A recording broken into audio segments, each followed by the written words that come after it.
प्रभु यीशु ख्रीस्त में मेरे प्यारे भाइयों और बहनों, आज फिर एक नई सुबह, एक नई आशा हमारे सामने खड़ी है, जहां हम पिता परमेश्वर के वचनों पर अध्ययन करने जा रहे हैं। इस पल को महसूस करने की कोशिश कीजिए। ये कुछ ऐसा है कि हम अपने सृष्टिकर्ता के सामने खड़े हैं, जिसने हमें रचा है, और हम यह जानना चाह रहे हैं कि वो हमसे क्या बातचीत करना चाह रहा है। कितना खूबसूरत है ये पल। यह एक नई शुरुआत हो सकती है, एक नया आशीष का पल, जहां हम सब प्रभु के वचन में अपने मन, हृदय और आत्मा को झुकाने के लिए यहाँ उपस्थित हुए हैं। अब सोचिए फर्क कहाँ पड़ता है। एक व्यक्ति सुबह उठकर सबसे पहले अपने मोबाइल या न्यूज़पेपर पर अपना पूर्ण ध्यान आकर्षित रखता है, और दूसरी तरफ एक व्यक्ति कुछ पल बाकी सारी चीजों को दरकिनार करके पिता परमेश्वर के वचनों का अध्ययन करता है। इन दोनों में क्या फर्क है? इन दोनों के जीवन में क्या अंतर है? फर्क साफ है। एक सांसारिक चीजों में घूम रहा है और दूसरा अध्यात्म की ओर। आज हमें ये सुनिश्चित रखना है कि हम सदैव अपने दिन की शुरुआत इस प्रार्थना सभा से करें, क्योंकि इस प्रार्थना सभा में हम सुन रहे हैं पिता परमेश्वर का जीवंत वचन, जो कि हमारे लिए एक दैनिक भोजन की तरह है। वह हमें स्वीकार करना अनिवार्य है, जिससे कि हम ताकत महसूस करें और पिता परमेश्वर की ओर निरंतर चलते जाएं, हर प्रलोभन से दूर रहें। आज का वचन जो हम अध्ययन करेंगे वो हमें एक ठहराव की घोषणा करता है, क्योंकि वह हमें सोचने में मजबूर करेगा कि कितनी बार हम सब अपने जीवन में बड़े बनने की दौड़ में लगे रहते हैं। बड़ा नाम, बड़ी पहचान, बड़ा घर, बड़ा बैंक बैलेंस। हम में से कितने लोग हर दिन इस चिंता में जीते हैं कि दूसरे लोग हमारे बारे में क्या सोचते होंगे, हम कितने सफल हैं या कितनी ऊंचाई पर पहुंचे हैं। कईयों की नींद इस मारे उड़ जाती है। लेकिन आज यीशु हमसे कुछ बिल्कुल अलग समझाने की कोशिश करेंगे। वह हमें आज बुला रहे हैं नीचे आने के लिए, झुकने के लिए, बालक बनने के लिए। क्या ये अजीब नहीं लगता जब पूरी दुनिया कहती है बड़ा बनो, आगे बढ़ो, सबसे ऊपर जाओ? वहीं यीशु आज हमें समझा रहे हैं, जब तक तुम बालकों के समान नहीं बनोगे, तब तक स्वर्ग के राज्य में प्रवेश नहीं करोगे। यही है आज का संदेश, जो कि हम पढ़ेंगे मत्ती के सुसमाचार से अध्याय 18, अध्याय के पद हैं 3 से 5 तक। वचन कहता है, और उसने कहा, मैं तुमसे सच कहता हूँ, जब तक तुम मन फिराकर बालकों के समान ना बनो, तब तक स्वर्ग के राज्य में प्रवेश करने नहीं पाओगे। इसलिए जो कोई इस बालक के समान अपने आप को दीन बनाएगा, वही स्वर्ग के राज्य में बड़ा होगा। और जो कोई ऐसे एक बालक को मेरे नाम से ग्रहण करेगा, वह मुझे ग्रहण करता है। प्यारे भाई और बहनों, कितना शक्तिशाली या प्रभावशाली है आज का वचन जो हम अध्ययन करने जा रहे हैं। पर इस वचन पर अध्ययन करने से पहले इसके पहले पदों पर ध्यान दें, जो कि है मत्ती अध्याय 18 पद संख्या 1 में, जो कि कहता है, उसी समय चेले यीशु के पास आए और बोले, स्वर्ग के राज्य में कौन बड़ा है? अब सोचिए, ये वही चेले हैं जो यीशु के साथ हर दिन हर पल रहते और चलते थे, उसके चमत्कारों को देखते थे, उनके वचनों को सुनते थे। लेकिन फिर भी उनके मन में एक शंका है, उनके मन में एक सवाल है, कौन बड़ा है?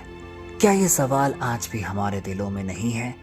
हम सब किसी न किसी रूप में यही सोचते रहते हैं, कौन मुझसे आगे है, कौन मुझसे बड़ा है?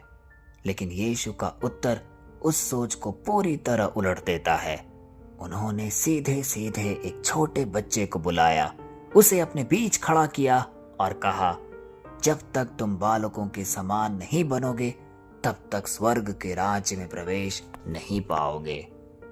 प्यारे भाई और बहनों, एक बच्चा कैसा होता है?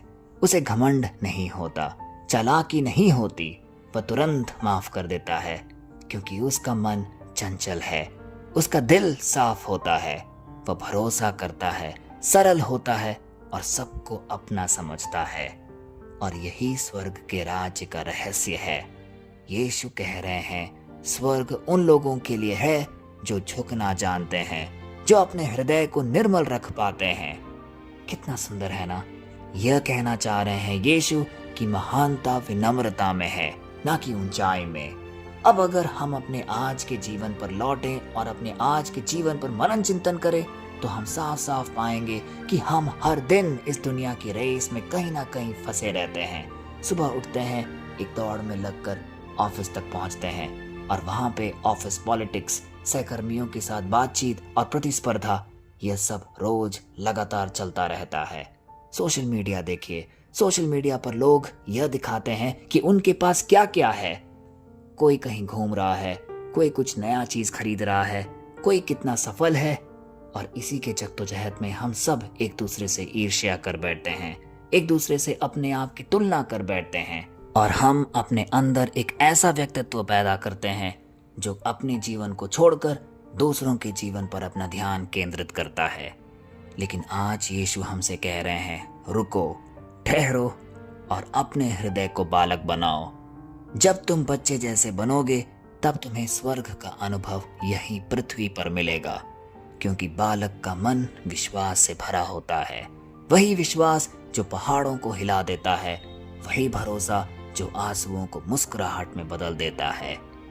यीशु ने आज जब कहा, जो कोई इस बालक के समान अपने आप को दीन बनाएगा वही स्वर्ग के राज्य में बड़ा होगा, तो इसका मतलब क्या है?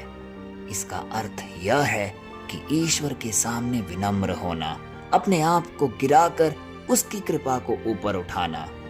आज हम में से कितने के दिलों में यह सच्चाई, विनम्रता अभी भी उपस्थित है? जब हमें सम्मान नहीं मिलता, क्या तब भी हम ईश्वर की स्तुति कर पाते हैं? जब हमें लगता है कि हमारे साथ अन्याय हो रहा है, तब क्या हम वो सहन कर पाते हैं? क्या तब हम ईश्वर को ही कोसने नहीं लगते? क्या हम सवाल पूछने नहीं लगते कि हे परमेश्वर, तू कहाँ है? तू नहीं देख रहा कि मेरे ऊपर कितनी अन्याय हो रही है? प्यारे भाई और बहनों, आज यही समय है कि हम अपने दिल को बदलने की कोशिश करें, अपनी सोच को झुकाने की, क्योंकि परमेश्वर गर्वियों का विरोध करता है पर दीनों को अनुग्रह देता है। और फिर आगे पद संख्या 5 में यीशु कहते हैं, जो कोई ऐसे एक बालक को मेरे नाम से ग्रहण करेगा वह मुझे ग्रहण करता है। सोचिए, इसका मतलब कितना गहरा है। इसका अर्थ केवल बच्चों से प्रेम करना ही नहीं, बल्कि हर उस व्यक्ति से प्रेम करना है जो मासूम है, जो दुर्बल है, जो समाज में छोटा और बहिष्कृत समझा जाता है। जब हम ऐसे व्यक्ति को स्वीकार करते हैं, उसकी मदद करते हैं, उसके साथ प्रेम से व्यवहार करते हैं, तब हम वास्तव में मसीह को स्वीकार कर रहे हैं, क्योंकि हर छोटे, भूखे, प्यासे और टूटे दिल वाले व्यक्ति में यीशु की झलक है। भाई और बहनों, आज ये वचन हमें याद दिलाता है कि स्वर्ग का द्वार हमारे अहंकार से नहीं बल्कि हमारी विनम्रता से खुलता है। जो बच्चा बनता है वही परमेश्वर का प्रिय बनता है, और अगर हम अपने जीवन में उस बालक जैसी सादगी और विश्वास को फिर से पालें तो ईश्वर का राज्य हम में जरूर प्रकट होगा। क्या आपने कभी सोचा है कि एक बच्चे का भरोसा कैसा होता है? वह अपने पिता की गोद में ऐसे गिरता है जैसे कोई डर ना हो। वह जानता है कि उसके पिता उसे संभाल लेंगे।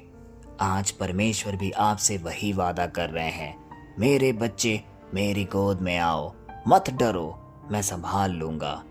जो भरोसा बच्चे को अपने पिता पर होता है, वही भरोसा हमें अपने स्वर्गीय पिता पर आज रखना होगा। आइए आज हम सब मिलकर अपने हृदय से कहें, हे प्रभु, मुझे बालक जैसा बना दो, मेरे अंदर का घमंड मिटा दो, मेरे भीतर की जटिलताओं को हटा दो और मुझे वो सादगी दो जो तुझे प्रसन्न करे। आइए इस छोटे से प्रार्थना के माध्यम से अपने संपूर्ण हृदय को एक बालक के स्वरूप में पिता परमेश्वर को समर्पित करें। कुछ पल आंखें बंद करके अपने वो सारे निवेदन याद करें जो हम इस प्रार्थना सभा में लाए हुए हैं। हम में से कई लोग थके हुए, हारे हुए और बोझ से दबे हुए होंगे। हम में से कई लोगों के हृदय में कुछ ऐसे निवेदन होंगे जो कई सालों से पूरे नहीं हुए हैं। निराश मत होइए, आज वह समय है जब पिता परमेश्वर हमारे जीवन को स्पर्श करेगा और हमारी सारी इच्छाएं पूरी करेगा। आइए हम सब मिलकर एकजुट होकर इस प्रार्थना को बोलें। हे स्वर्गीय पिता, हम आज तेरे सामने झुकते हैं। तू जानता है हमारे मन की गहराइयाँ, हमारे संघर्ष, हमारे घमंड और हमारी थकान। आज हम तेरे सामने बालकों की तरह आते हैं, मासूम और सच्चे मन से। हमें वह विश्वास दे जो हर डर को मिटा दे। हमें वह प्रेम दे जो हर व्यक्ति में तेरे चेहरा देख कर आता है।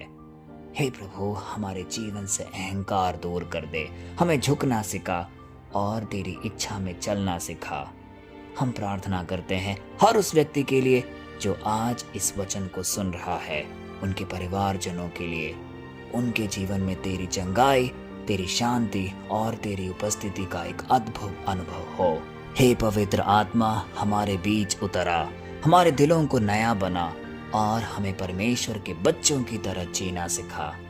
प्रभु, हमें बालक जैसा मन दे, सच्चा, भरोसेमंद और प्रेम से भरा हुआ। यीशु के सामर्थी नाम से हम ये प्रार्थना करते हैं, आमीन। प्रभु यीशु ख्रीस्त में मेरे प्यारे भाइयों और बहनों, विश्वास कीजिए कि आज परमेश्वर ने हम सबको स्पर्श किया है, क्योंकि उसका वचन कहता है, जहां 2 या 3 लोग मेरे नाम पे उपस्थित होंगे, मैं वहां पे जरूर प्रकट होऊंगा। वह आज हम सबकी प्रार्थना सुना है। वह हमारे दिल में बसे दुख और दर्द को महसूस किया है और इस बात का आश्रय रखिए कि वो हमें जरूर एक नियमित समय में हमारी सारी इच्छाएं पूरी करेगा। आज प्रभु आप सबके जीवन में वो नम्रता और सादगी भरेगा जो स्वर्ग के द्वारों को आपके लिए खोलेगा। हमें ये याद रखना होगा, बड़े वही हैं जो झुकना जानते हैं और सच्चे वही हैं जो प्रेम में बने रहते हैं। प्रभु आपको आशीष दे, आपके परिवारजनों को हर प्रकार की बीमारियों से चंगाई प्रदान करे, हम सबको शांति दे। आइए इस वचन को कई लोगों तक हम बांटें ताकि इस सुसमाचार को कई लोगों के जीवन में हम प्रवेश करा पाएं। कल फिर हम मिलते हैं, तब तक के लिए पिता परमेश्वर की दया, कृपा, क्षमा में आप सबको और आपके परिवारजनों को समर्पित करते हैं, आमीन।